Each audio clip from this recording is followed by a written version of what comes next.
Parents, there's an art form to getting children to talk to you. This has nothing to do with your race, your gender, your ethnicity, how you look, how handsome you are, how beautiful you are. Anyone can do this. In fact, in this video, I'll teach you some of the tricks and skills.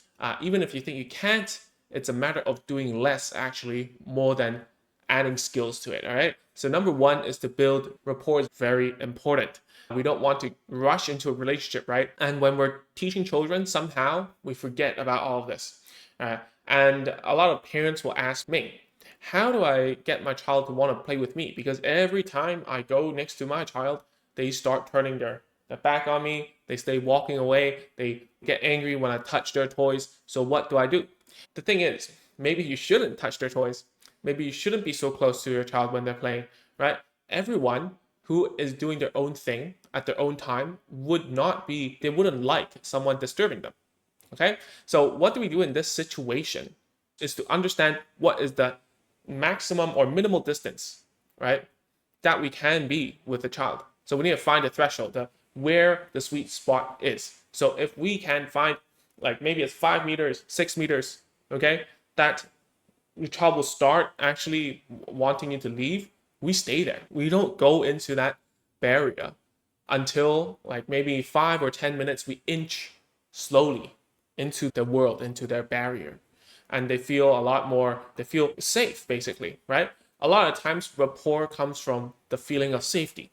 Okay, if they know when you come over, you're gonna touch the toys, you're gonna disrupt that line they're forming with the cars, that you're gonna take those bubbles and blow a bigger one when they wanted smaller ones, they're not gonna like it. So then find the distance, right? Slowly inch towards it. And when you are next to your child, don't touch anything, don't talk, just sit there. Okay, until you see that your child is relaxed, you can do some small movements, touch the toy a little bit, right? Say one word or one sound, see how it goes, and slowly go from there. We had a mom from Indonesia, who was rejected by her daughter back then. I think around 3 years ago, she was 11 or 12, forgot. But she used to tell her mom, go upstairs whenever her mom tried to play with her or try to watch a TV show, sit next to her, do homework, whatever. All she got was, go away, mom, go upstairs, right? That's as much language as she could say, and she couldn't tell the reason why either, right? So then I told her to do the same thing, okay? Respect the boundaries. Go slowly, sit over there. Because I, as a new person back then, I could sit next to her no problem, because I was a teacher. I was a different role. I was a new person, so I'd reset the boundaries. And slowly I had to give that to the mother. I was like, sit here, sit closer, sit next to me, change spots with me. All right.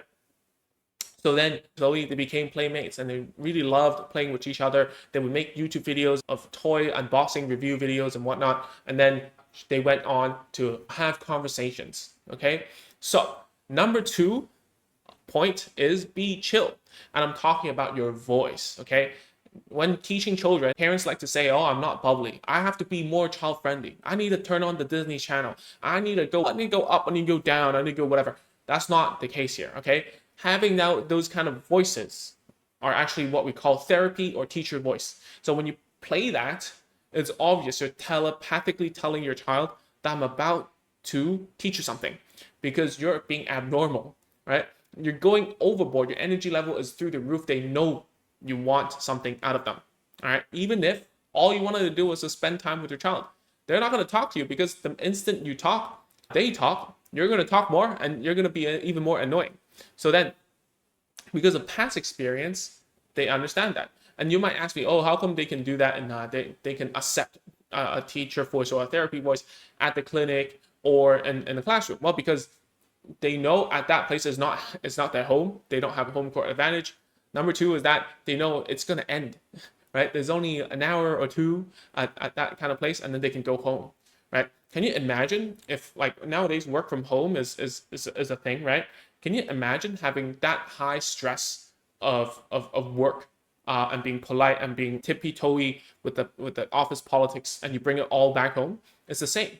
So when someone talks to you at home in your boss's voice or your colleague's voice, you would feel strange. It's just like my dad typing a message and say best regards at the bottom. It's what are you doing? I don't understand what's going on, right? So anyways, whilst being chill, what it means is to have a very like very calm voice, a very normal, just like how you would speak to your spouse, your brothers, your sisters, whoever. All right. Whenever you are your energy level is above and not chill, children know, they can smell it. They know you're trying to teach something or get into the world, and being overly like needy, overly excited never translates into a good relationship. Just think about if you go into Sephora, I'm guessing you're a woman, and then instantly the sales come in and they go high energy on you. You'll be turned off, right? Similarly, if you're a guy or a girl, as long as you're being pursued by the opposite sex or same sex, I don't know, what happens is like the person who tries the most, they lose, right? And that's why you have to be quote unquote calm, be chill. Don't overextend, because when you do that, children know that you're trying something with them and they try to go away, okay? The third thing is to say things only one time. So many times parents repeat, ask questions here, there, whatever, and they say it multiple times without any response. What happens is that these things that you keep on saying, they get ignored. And I know what kind of advice there is on the internet, and it's all about, oh, repeating and narrating whatever you do and everything you do, right? Whilst that's true, that's correct and everything, that doesn't mean your commands, your questions, and what you try to get your child's attention. If you try, I know there are a lot of speech therapy or therapy for children advice out there, which is make sound play. Like if you take a remote control like this and go like that, you can get your child's attention and therefore teach them to copy you. The problem is if your child doesn't find it fun or find it amusing, it becomes annoying. So if you keep on repeating something that is not funny, that is not fun, and in fact it's pushing your child away, you repeat it many times, it's not going to make it funny. It's like trying to tell a joke over and over again until it becomes funny, which is, I'm laughing because a lot of us do that, no matter with children or with adults. So say things only one time and see how it goes. If it does yield a positive experience, you can repeat it. If there's nothing that happens, just repeating it won't do anything, okay? The fourth thing is to make micro commitments, okay? So when I say things one time, especially for commands, what you want to do here is to give a command so easy that it's a no-brainer for the child to do it. And it would be within the context that makes sense. For instance, we're going out, you say, put on your shoes, put on your hat, whatever. And then when they're not doing it, you physically prompt them to do it. So I'm not sure if you've heard of, and I probably won't, you probably haven't, but to get someone to like you, one of the psychological tricks is to ask for favors, very small ones, over and over again. It means that person trusts you to do something, right? So we call those micro commitments. So if I ask someone to do something for me, and you see this, I'll use this metaphor, that the example again. So in Sephora, they give you samples, right? First, the micro commitment is that, oh, try it on your hand, check it out, it's free, right? Oh, it looks so good, it's so smooth on your hand. Why don't you try it on your face a little bit, on your neck? Oh, the neck's so smooth, right? Oh, it looks really good on you. Like you can feel it. There's a difference between this hand, this side of the neck, this side of the neck. Oh, why don't you sit down and do a makeup for you, right? And then you wanted to walk in just to check out one thing for 5 minutes and it turned into a 30-minute makeup session. I know because I've been in Sephora with my wife, okay? So what happens then is that it's just one micro commitment after another micro commitment, another after another. Did you find the sales annoying? No, because they kept on giving value. They kept on asking for small commitments and then they ask for the sale. It's the same with human psychology, is the same throughout the whole our lifespan. That's just how we're built. When you're teaching children, right? For me, at the very least, I always ask for micro commitments. I ask them to pick this up, do this, throw this in the bin for me, give me a high five, sit back down, put this back, wipe the floor, all these things. And children start to like it because, oh my God, this guy, he trusts me enough to tell me to do these things that only adults do.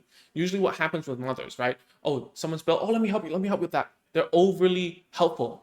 Yeah, oh, put on your shoes. Oh, let me help you. You're too slow, right? Instead, just be chill. Wait for it. Tell them to do it. If they don't, physically prompt them a little bit to do it, but don't help 100%. And then after that, you want to praise, which goes to my next point. Praise all the time, even for the very small things. What I see, especially in Asia. Now, a lot of you guys are in Western countries. I'm speaking in English, and therefore this might not be applicable to you. But what I see a lot of the times is that the things that are supposed to be praised are ignored. So for instance, if a child says a word, puts on their shoes, right? Puts the thing in the bin, right? Comes over to you, gives you a hug. You would just take it for granted. So for instance, the other day I saw a parent telling their child to say hi to uncle, which is me, and then say hi uncle, and the child goes hi uncle, and then the mom goes, what is, she told you, the child did what you asked him or her to do, right? So if you go, it creates love in the condition. It makes it feel like, because then, oh, what do I need to do next? What do I need to keep on doing to get your approval and praises? And this is this is a mental shift that you have. If you want your child to like you and talk to you a lot more, you have to praise however the small effort it is. Oh, thank you for putting that in the bin. Oh, thank you for looking at me. Thank you for high five. Good job picking that up. Good job doing this. And the praise needs to be specific. It cannot be just good job and that's all. It needs to be good job for something. So praise is also what we call feedback. It needs to be positive and specific. When a child like says good job and then here's the logic and reason behind they're being praised, they think that, oh, this guy really takes a lot of time to look at what I'm doing. Isn't it the same if the boss tells you to do something and then whatever you do, they're like, good job, whatever. But then if they say, oh, good job for typing up that report, it was like, especially on page 2, when you said this and that, it was really good. How would you feel? The difference. Okay? So think about that. Again, it's all about treating your child just like another adult, not just like another human being, right? Treating them with respect. Okay? And then the other side of it is to ignore the bad things. A lot of times, when do children get the most attention is when they do something bad. So another day I was on a call with a parent about coaching them, the child, to start talking. And then she was like, oh, my child, he likes to pinch me, right? He loves pinching me. Every time when my back turned washing the dishes, he comes over, pinch me to get the cookies. And I'm like, okay, so what was your reaction? And she's like, oh yeah, I did watch your videos before. I know that I'm not supposed to give too much of attention, but it's very hard for me not to turn. So I'm like, okay. So when you ignore the pinching, what will happen, right? They're going to pinch harder, right? Because if you think about it, I've talked about this analogy before, but if you go to a vending machine and you know that every time you put a coin in, if the bottle or the drink doesn't come down, you give it a good kick, it comes out. But what happens when the next time you try to buy a drink and you give it a good kick, it doesn't come out? You give it two more good kicks, and 3 more, and 4 more, and 5 more until it's that behavior. Okay, and it's the same as what's going to happen if a child pinches to get attention, or like some other children will throw everything on the floor and laugh. So how do we ignore that? We can ignore, doesn't mean we totally don't give a reaction. We have to give the most neutral reaction we can give, because if we give a very heightened reaction, what happens is children cannot differentiate between what is positive or negative attention. So if I say ouch like that, it would be funny for a lot of children, right? It would be. Let's look at all the cartoons. It's like Bugs Bunny hitting his toe on something and it goes like glowing red and he goes ah, like it's funny, right? To children, not to us. So you want to give the most neutral tone when you give a reaction, okay? So if they pinch you, that's not good. So you teach them something new, like tapping, saying a word, using a sign language, and then you praise with a heightened response. Oh, well, that's really good job for tapping me, thank you. And then the discrepancy of the attention given will teach your child that there's which is the better way, which is the worst way, without having to verbally like reason, okay? And then number 7 is to treat children with respect, okay? And I've already talked about this, but it's not about gentle parenting. It's not about, oh, I treat you, whatever. It's not like that. So children at that point in time, if they're not talking or not talking enough, we know better than them, right? You have to understand that we really do. And it's not about if they don't want to talk, then they don't talk. We need to treat them with respect. It's if I want you to do something, I want you to do it properly. I respect that you don't want to do it, but after you do it, I'll give you a praise and a reward. And if you do something bad, I'll ignore it. I won't give consequences because I won't scold. I won't do anything. I'll just say, okay, I respect you for being such, like for pinching me or headbutting me in some cases and biting me. But I'm not going to give you the heightened response you wanted me to give, right? Respect that. If you want to take that route, so be it. Okay? There's a better way. I can show it to you and you can make your choice yourself. And it's the same. If I respect the child It means that I look at all the good things they do, I praise all the good things they do, and then when I ask them to do something, I expect them to do it because I think that they're capable and more than capable to do. And that's why it brings me to the next point, which is to reward accordingly. So a lot of parents, what they do is when a child asks for a cookie, and they go through all this ordeal of like at the cookie jar, and every time I say it, the parents will say, "Oh my God, it's as if you know what's happening at home." And trust me when I say, I've heard this a million times now. They want a cookie, you say cookie first, they don't say it, they get in a tantrum, and somehow they give in, right? So this standoff at the kitchen counter is not really the best idea. What you want to do is to give things little by little, okay? Give things little by little. And then when they do, so that you don't only have one time to reward them, okay? So you make the whole thing, that thing you're asking for, into little bits, and you keep on giving, right? When you get a better response, you give a bigger piece. When you get a not so good response, you give a smaller piece. So then you let the reward do the talking, and you don't have to say, I like it because yada, yada, yada, because they're already eating, they can't hear you, all right? So you provide your feedback through the amount of reward that you're giving, instead of telling them, oh, you're not doing it. You say it first. Say it next time. It's okay. It's totally fine. Do it one time. You still have the next time because you've broken up that cookie into 10 pieces. Okay? So that's how you would do it. And I would say this is the same for anything. If they ask for something and they said it nicely in a full sentence, they gotta do the thing longer. If they ask for something and all they do is pull your hand or whatever, it's not like I'm gonna stop them and not allow them to have it. That's the one-way street to having a bad relationship. And it also doesn't mean I'm gonna give them no matter what. I'm gonna give them a small piece, get them hooked, and then I'll use the remainder of the pieces to get the response better and better, right? It might be through the first, as we always teach, open palm, right? Getting them to wait instead of snatching, and then do some action imitation, and then afterwards, can we get some sounds out of them, all right? And number 8 is stop quizzing. I've talked about this. The problem that all adults, all parents have is that they start quizzing. It's not communication when you interrogate a child and when you're interviewing them. And to bring it all back together, what I see a lot happening is that parents will say, oh, what is it? And then, what did this say? Whatever, and a heightened pitch, as if they're on Sesame Street, right? Ask the same question over and over, over and over. When they get a response, they don't praise and get, or just no response at all, right? So all these added together, if you keep on quizzing and stuff, that's not communication. You want your child to communicate with you the way that you communicate with them. So you need to show them instead of quizzing, or else they think that, oh, talking is all just about getting a question and answering it. And then ask for attention when there's a reason. Don't ask for attention because there's nothing going on, right?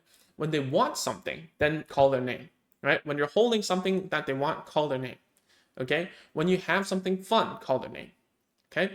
When you want to share something, call their name, okay? When you want to teach them something, don't call their name, because if you want to teach them something, they're already off. So start with and lead with the activity, the reward, the snack, the whatever, okay? Call for the attention when there is incentive, when there is a reason.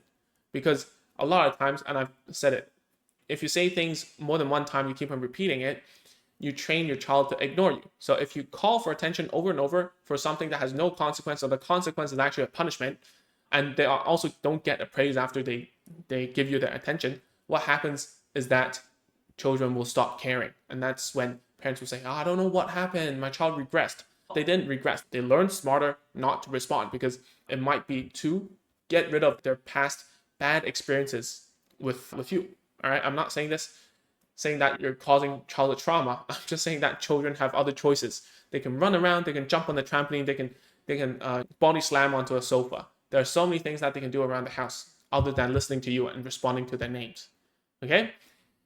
And also answering your questions. Okay, the last thing I want to talk about is to model the language you want to hear.